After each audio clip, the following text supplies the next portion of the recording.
అదేనమ్మా, ఎందుకు దూరం పెట్టాల్సి వచ్చింది ఆ టైంలో, మళ్ళీ ఎందుకు కలుపుకుంటున్నారు, దీని వెనక ఏదైనా రాజకీయ హస్తం, రాజకీయ వ్యూహాలు ఏమైనా ఉన్నాయా, ఎట్లా తీసుకోవచ్చు? అప్పుడు దూరం పెట్టడానికి రాజకీయ కారణాలు ఉండే అవకాశం లేదు. ఎందుకంటే అతను పుట్టిన సందర్భంలో అసలు వాళ్ళ కుటుంబంలోనే పెద్దగా రాజకీయాల వాసన లేదు. అయితే అతని హరికృష్ణ గారికి ఆయన భార్య ఉండగా ఇది కొంచెం ఇబ్బందికరమైన అంశమే అయినప్పటికీ మాట్లాడక తప్పదు. భార్య ఉండగా ఆయన తన దగ్గర సెక్రటరీగా తన ఆఫీస్లో సెక్రటరీగా పనిచేసే శాలిని గారితో ఆయన సహజీవనం చేసి, లేదు మొదటి భార్య అంగీకారంతో పెళ్లి చేసుకున్నారా ఏంటి అనేది వివరాలు ఎప్పుడూ ఇంతవరకు ఎవ్వరూ ఓపెన్గా మాట్లాడలా. అయితే ఆవిడ వాళ్ళిద్దరికి పుట్టిన బాబు ఈ జూనియర్ ఎన్టీఆర్, హరికృష్ణకి శాలిని గారికి పుట్టిన బాబు ఈ హరికృష్ణ. ఈ సందర్భంలో రామారావు గారి పిల్లలు అందరూ, అబ్బాయిలు కావచ్చు అమ్మాయిలు కావచ్చు, అందరికీ ఇది ఒక రకంగా కొంచెం ఇబ్బందికరమైన పరిస్థితి. ఇప్పుడు అన్న కోసం ఆమెని కలుపుకోవాలా, ఆ బాబును కూడా కలుపుకోవాలా, లేదు అన్న మొదటి భార్య యొక్క మనోభావాలు ఏంటి? ఇప్పుడు వాళ్ళని దగ్గరకు తీస్తే ఈవిడ ఫీల్ కావచ్చు కదా, ఖచ్చితంగా ఫీల్ అవుతారు కదా.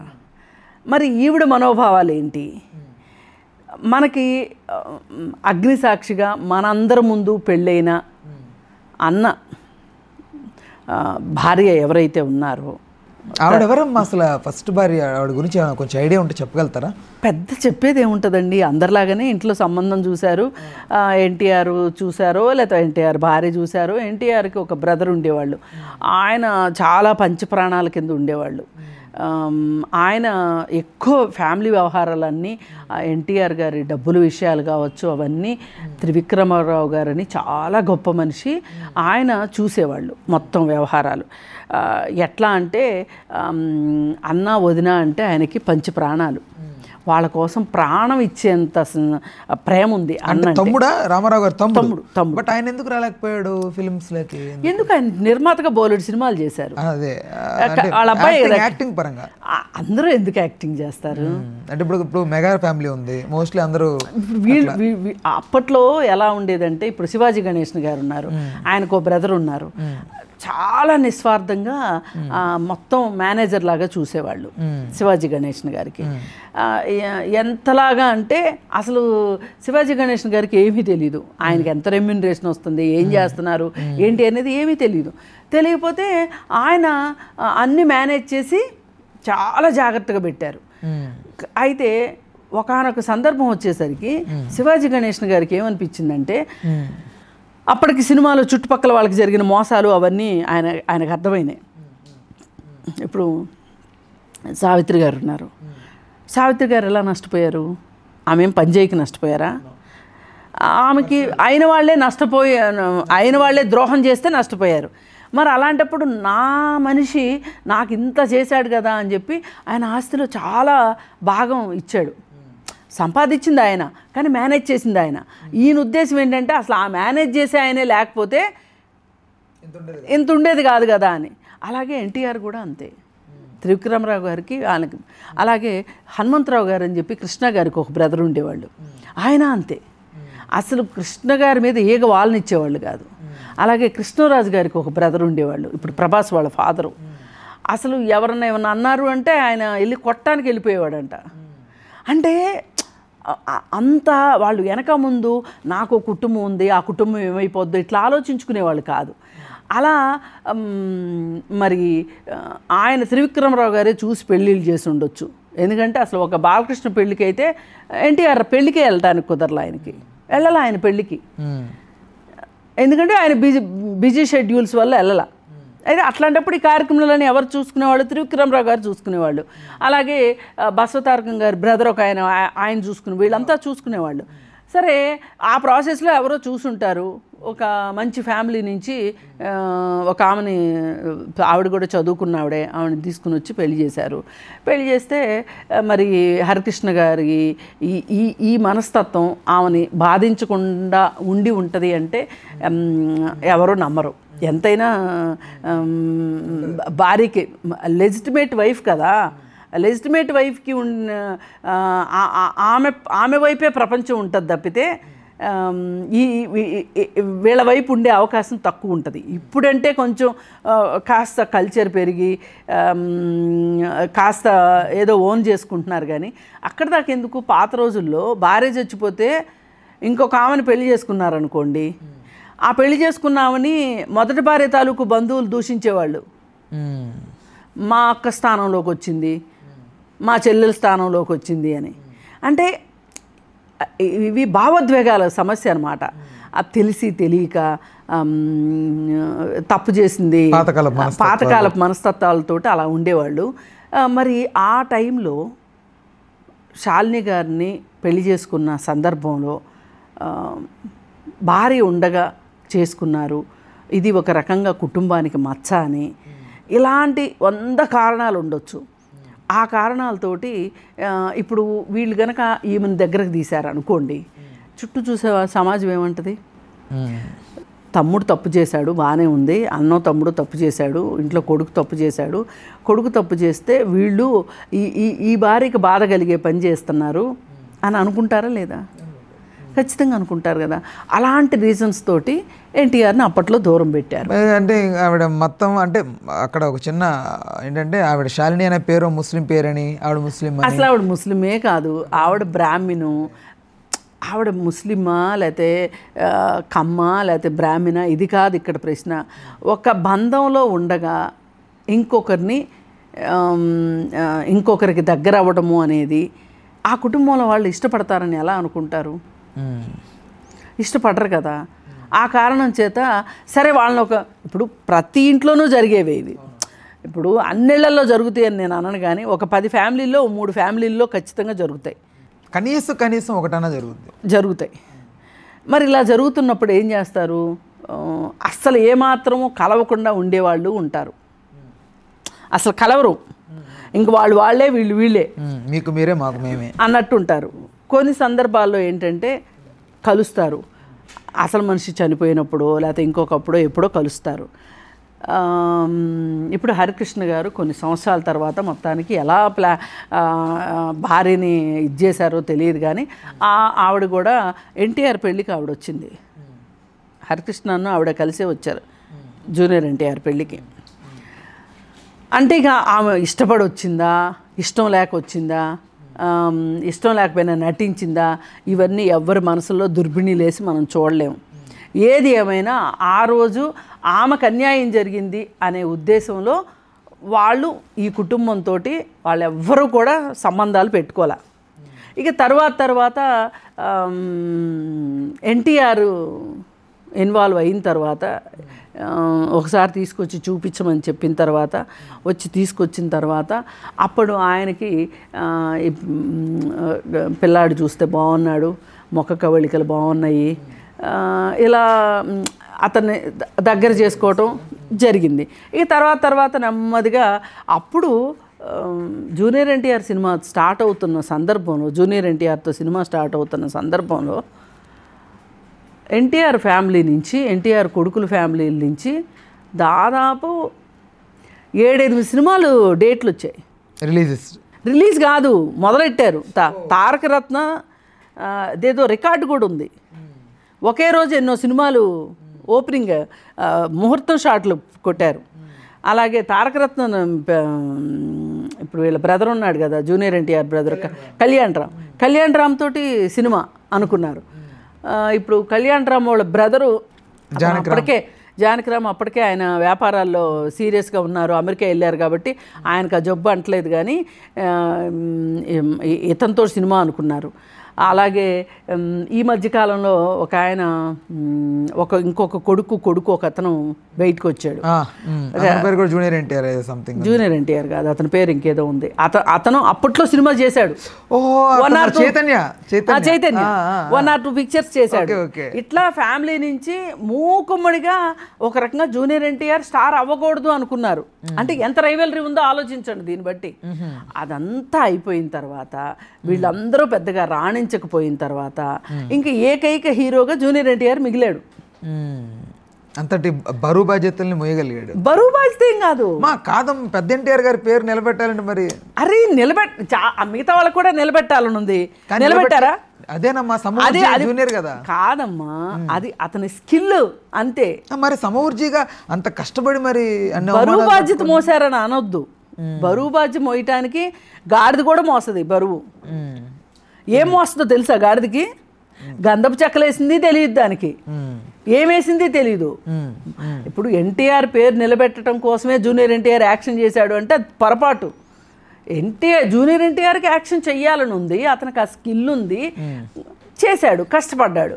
ఇప్పుడు 8 మంది ఉన్నారు యాక్టర్స్ వాళ్ళ ఫ్యామిలీలో. 8 మంది కాదు, 16 మంది ఉండొచ్చు. అందరూ ఫెయిల్ అవ్వచ్చు, ఇతను మాత్రమే గెలవచ్చు. ఇతను మాత్రమే కొంత ఉండబట్టి కదా పెద్ద అయింది. ఉంది కాబట్టే కదా బరువు బాధ్యత మోసాడు అనటానికి లేదు ఇక్కడ.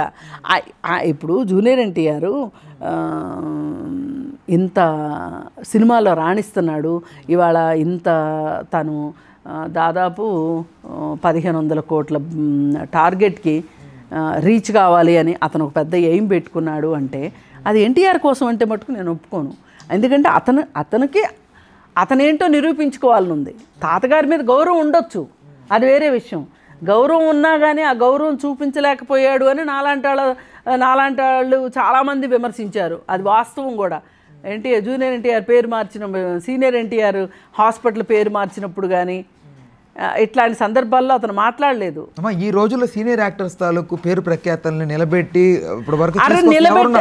ఇది ఈ నిలబెట్టటాలు అనేది రాంగ్ కాన్సెప్ట్ నా దృష్టిలో.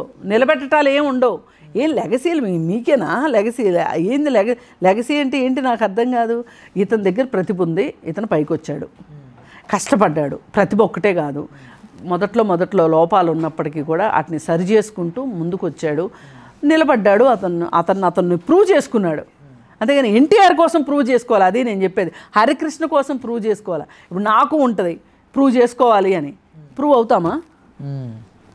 అది అందుకని చెప్పి ఎవరిని కూడా తయారు చేస్తే తయారు గారు, స్వతసిద్ధంగా అవుతారు అంతే. మరి చెయ్యాలని చూశారుగా, అవలేదే మరి. అందుకని ఏది ఏమైనా అతను నిరూపించుకున్నాడు. పురంధేశ్వరి మాట్లాడిన దానికి అదే మరి. అప్పట్లో ఏంటి అంటే ఫ్యామిలీ డైనమిక్స్లో భార్య ఉండగా ఇంకొక ఆమెతోటి బిడ్డను కంటే వాళ్ళని యాక్సెప్ట్ చేసే విషయంలో మనసులో యాక్సెప్ట్ చెయ్యాలని ఒకవేళ ఉన్నప్పటికీ కూడా సమాజం ఏమంటుందో అనే ఒక భయంతో వాళ్ళని దూరం పెట్టుండే పెద్ద మాట జవదాటకుండా జరిగింది. తర్వాత ఆయనే యాక్సెప్ట్ చేశాడు కదా అని చెప్పి వీళ్ళందరూ కూడా సర్దుకుని ఉండొచ్చు.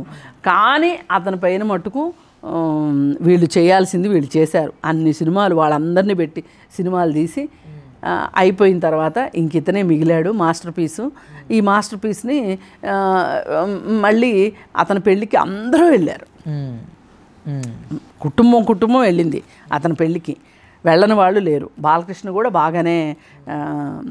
అయితే వాళ్ళిద్దరికి మధ్య ఏదో సంథింగ్ అది ఏంటి అంటే ఇది ఎప్పుడు వచ్చింది అంటే ఎప్పుడైతే బ్రాహ్మణికి లోకేష్కి పెళ్లి జరిగిందో అప్పటి నుంచి కొంచెం ఈ రిఫ్ట్ స్టార్ట్ అయింది. ఏంటి అంటే అంతకుముందు జూనియర్ ఎన్టీఆర్ కూడా ఏమనుకున్నాడు అంటే తెలుగుదేశం పార్టీకి నేనే వారసుని అని అతను నమ్మాడు. 2009లో ఎలక్షన్స్లో కూడా ప్రచారం చేశాడు. కానీ దురదృష్టవశాత్తు అప్పుడు పార్టీ ఓడిపోయింది. పార్టీ ఓడిపోవటానికి కారణాలు చాలా ఉన్నాయి ఆ రోజు. అయితే జూనియర్ ఎన్టీఆర్ లోపం ఏమీ లేదు. అతను మనస్ఫూర్తిగానే కష్టపడ్డాడు, పనిచేశాడు, ఫలితం దక్కలేదు, అది వేరే విషయం. అతనేమనుకుని ఉండొచ్చు ఇప్పుడే నేను రాజకీయాలకు పనికొచ్చే మెటీరియల్ కాకపోవచ్చు, దిస్ ఈజ్ టూ ఎర్లీ కావచ్చు, టూ యంగ్ కావచ్చు. నేను అందుకని చెప్పి ముందు సినిమాల్లో నిరూపించుకున్న తర్వాత రాజకీయాల్లోకి వెళ్దాంలే అని అతను అనుకుని ఉండొచ్చు. అదే అతని వ్యక్తిగతమైన అభిప్రాయం. సరే, ఈ ఫ్యామిలీ అంతా ఎందుకు కలిసింది ఇతనితోటి అని అంటే పెళ్ళప్పుడు కలిశారు కదా. ఇంకా హరికృష్ణ గారి భార్య వెళ్ళటానికి సిద్ధపడింది ఆ పెళ్ళికి. ఇంకా మనం అందరం ఎందుకు వెళ్ళము అనుకుని అందరూ వెళ్ళారు. అది ఆ రోజు వద్దనుకోవటానికి ఒక సామాజిక కారణం ఉంది. ఒక కుటుంబంలో ఉండే అప్పట్లో ఉండే వాల్యూ సిస్టమ్ని బట్టి ఆ రోజు జూనియర్ ఎన్టీఆర్ని వాళ్ళు దూరం పెట్టి ఉండొచ్చు. తర్వాత అందరూ కలిసిపోయి ఉండొచ్చు. ఇప్పుడు మళ్ళీ దూరం పెరిగిందని చాలామంది మాట్లాడుకుంటున్నారు. కానీ లేదు అని కొట్టిపారేస్తున్నారు. కానీ ఏదో ఉంది అని అందరూ మాట్లాడుకుంటున్నారు. బట్ ఇప్పుడు ఎంతసేపు వీళ్ళు అనుకోవడమేనా, మేమే దూరం పెట్టామని? అసలు జూనియర్ అనుకొని ఉండొచ్చు కదా, నేనే దూరం పెట్టానని అనుకుంటే ఏంటి పరిణామం? జూనియర్ అంటే పక్కన పెట్టే అవకాశం లేదు ఫ్యామిలీని. వై? ఎందుకంటే అతనికి ఒక ఫ్యామిలీ కావాలి కదా. అతనికి ఇంకెవరున్నారు? తల్లి తప్పితే ఎవరున్నారు? నాకు అసలు ఇప్పుడు ఎవరు వద్దు అనుకునే ఇదిగా వస్తే అనుకుంటే మంచిదే. ఇప్పుడు అది అతని వ్యక్తిగతం అండి. ఇప్పుడు వాళ్ళ నానే లేడు, కళ్యాణ్ రాము తను ఇద్దరు బాగా చట్టాపట్టాలు వేసుకుని ఉన్నారు, ఇద్దరు బాగా హ్యాపీగా ఉన్నారు. మరి ఈ సందర్భంలో నాకు వాళ్ళు ఎవరు అక్కర్లేదు, నేను మా అన్నయ్య ఉంటే చాలు అని అనుకున్నారనుకో, మనం ఎవరం కాదంటానికి. ఎవరైనా ఎందుకు కాదనుకుంటారు. కాకపోతే పురంధరేశ్వరి లాంటి తెలివైన వాళ్ళు, ఆమె చాలా తెలివైంది. వాళ్ళు ఏ పుట్లో ఏ పాము ఉందో మళ్ళీ ఎప్పుడైనా ఏదైనా జూనియర్ ఎన్టీఆర్తో పని పడవచ్చేమో అనే ఉద్దేశంతో ఆమె పైగా బీజేపీ రాజకీయాల్లో ఉంది. ఆ మధ్యకాలంలో అమిత్ షా వచ్చి జూనియర్ ఎన్టీఆర్ని కలిశాడు, మీకు గుర్తుండి ఉండొచ్చు. అవును అవును అవును, దానికి ఏదో సంథింగ్ ఆమె ఆర్గనైజ్ చేసింది ఆ మీటింగ్ని. ఇప్పటికీ ఆమెకేమీ ఆశ పోలా. ఎప్పటికైనా తన ద్వారా బీజేపీలో చేర్పించాలి జూనియర్ ఎన్టీఆర్ని అనే ఒక ఉద్దేశం ఆవిడకు ఉంది. జూనియర్ ఎన్టీఆరే పెద్దగా ఇష్టం చూపించట్లా రాజకీయాలకి. దిస్ ఈజ్ టూ ఎర్లీ అని. అత్తకు తగ్గాలుడు అన్నట్టు ఉంటుందా ఆ టైంలో బీజేపీలో జాయిన్ అయితే? అత్తకు తగ్గాలుడు అంటానికి లేదు, ఆవిడదే. ఈవిడేంటంటే ఏ పుట్లో ఏ బాగుందో, ఎప్పుడు ఎవరితో అవసరం పడుతుందో. అంటే ఇప్పుడు రేపటి రోజున టీడీపీ వర్సెస్ బీజేపీగా మారితే రేపు ఒక రోజు కూటమి చీలికలు వచ్చి అప్పుడు జూనియర్ వచ్చి మళ్ళీ టీడీపీ వర్సెస్ జూనియర్ అవ్వలేడు కదమ్మా. అది కొంచెం ఇప్పుడు మనము రాజకీయాలని ఒక లెవెల్ వరకే ప్రిడిక్ట్ చేయగలం, ఒక లెవెల్ దాటి మనం ప్రిడిక్ట్ చేయలేము. రేపు ఏం జరగవచ్చో కదా. అసలు కూటమే విచ్ఛిన్నం అయిపోద్దేమో, విచ్ఛిన్నం అయిపోవాలని అంతర్యుద్ధం మొదలై జగన్మోహన్ రెడ్డి చెయ్యని ప్రార్థన లేదు. ఆయన ఒక్కడే కదా, ఆయన పార్టీ వాళ్ళందరూ అదే ప్రార్థన చేస్తున్నారు. అవుతుందా ఏమో, అవుతుందేమో, ఏదో అంటారే గుర్రం ఎగరవచ్చు అన్నట్లు అవుతుందేమో. ఏది ఏమైనా అతను రాజకీయాల్లోకి రావాలి అని అతను నిర్ణయించుకుంటే జూనియర్ ఎన్టీఆర్, అతనికి ఎప్పుడూ ఆహ్వానం ఉంటుంది సమాజం నుంచి. ఎవరు ఎంటర్టైన్ చేస్తారమ్మా అంటే ఇప్పుడు కార్యకర్తలు కక్షి కట్టారు మొన్న ఆవిడకి సంబంధించి మాట్లాడినందుకు ఇన్సల్ట్ చేస్తే గౌరవ సభలో. సో లోకేష్ కూడా ఈ మధ్య ఏదో ట్వీట్లు పెడతా ఉన్నాడు బర్త్డే విషయస్, అతను పెట్టట్లేదు. పార్టీ పెద్దలు జూనియర్ ఎన్టీఆర్ని స్వీకరిస్తారనేది డౌట్ ఉంది. చంద్రబాబు నాయుడు గారు ముఖ్యంగా అప్పట్లో ఒక పత్రికలో అది పనిగా జూనియర్ ఎన్టీఆర్ ఏదైతే తిరిగాడో ప్రాంతాలు అక్కడే ఓడిపోయాము, ముఖ్యంగా జూనియర్ ఎన్టీఆర్ వల్ల ఏం లాభం లేదన్నట్టు రాయిపించాడని ఒక ఇది ఉంది. ఇన్నిటి వాటిల్లో ఎక్కడ జూనియర్ ఎన్టీఆర్ పైకి రాగలుగుతాడు పార్టీలోకి? అసలు కాదండి. అతను ఏమైనా సరే నేను రాజకీయాల్లో ఉండాలి, రాజకీయాల్లోకి రావాలి అనుకుంటే ఇవాళ విజయ్ పార్టీ పెట్టలేదా తమిళనాడులో? విజయమో వీరస్వర్గమో అది వేరే విషయం. పెట్టాలనుకుంటే కొత్త పార్టీయే పెట్టచ్చు. అది అతని చాయిస్. అతనికి దగ్గర నేను ఒక పార్టీని పెట్టగలను, నడపగలను, నేను విజయం సాధిస్తాను అని నమ్మకం ఉంటే పెట్టుకుంటాడు. అసలు వీళ్ళని బతిమలాడాల్సిన అవసరం ఏముంది? అదేనమ్మా. ఇప్పుడు ఒకవేళ జూనియర్ ఎన్టీఆర్ పెట్టే అవకాశం లేదు కదా, అసలు వస్తాడా లేదనేది కూడా డౌట్ ఉంది. అరే మనము ఇది ఇలానే జరుగుద్ది, ఇది ఇలా జరగదు అనటానికి లేదు. ఒకవేళ అతనికి మనసులో అనిపిస్తే, నిన్న మొన్నటి దాకా అనుకున్నారా విజయ్ పార్టీ పెడతాడని? పెట్టాడా లేదా? అట్లాగే ఈయన కూడా రావచ్చు. ఒకవేళ వస్తే ఆదరిస్తారా? ఏమో, ప్రజల ఇష్టం ఎలా ఉందో. ప్రజలు ఎక్కడమ్మా ఇక్కడ 10 సంవత్సరాలు 15 సంవత్సరాలు వెయిట్ చేసిన పవన్ కళ్యాణ్ గారికి కూటమి అని ఏర్పడిన తర్వాత విజయం దక్కింది ఆయనకి. అలాంటిది జూనియర్ వచ్చి సపరేట్గా పెడతానంటే అది అయ్యే పని అంటారా?